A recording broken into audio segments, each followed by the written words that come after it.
On the third day of his visit to Washington, Israeli Prime Minister Netanyahu met with U.S. Defense Secretary Pete Hegseth at the Pentagon. An honor cordon was held in Netanyahu's honor upon his arrival to the Pentagon before he went inside with Hegseth for a bilateral meeting. During the meeting, the top U.S. defense official stressed that the U.S. will support Israel's right to defend itself, slamming the previous administration for having held back a shipment of 2,000-pound bombs over concerns that Israel would use them in densely populated parts of Gaza.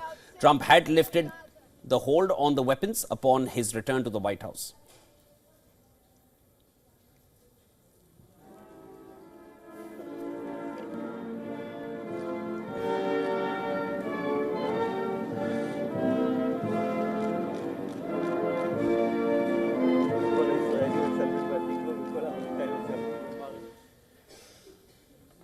During the meeting, the U.S. Defense Secretary reportedly praised Israel's military achievements over the past 15 months of fighting with Hamas in Gaza as well as Hezbollah in Lebanon. Hegseth also stated that the Pentagon was open to considering all options regarding Gaza when asked about Trump's proposal of U.S. controlling and redeveloping the Strip after the permanent end of the Israel-Hamas war. Netanyahu met Trump yesterday. He also met a slew of senior members of his new administration, and the latest ones being Vice President J.D. Vance and National Security Advisor Michael Waltz.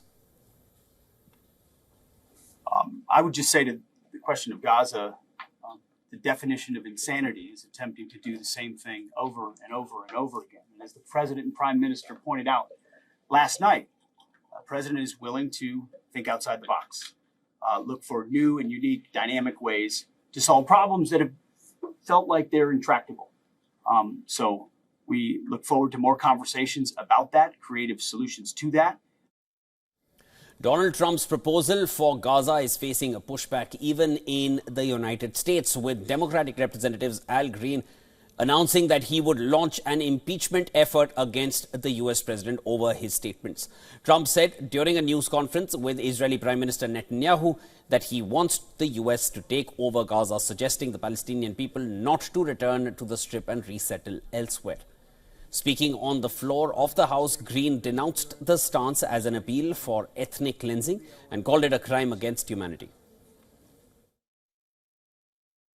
I rise to announce that I will bring articles of impeachment against the president for dastardly deeds proposed and dastardly deeds done.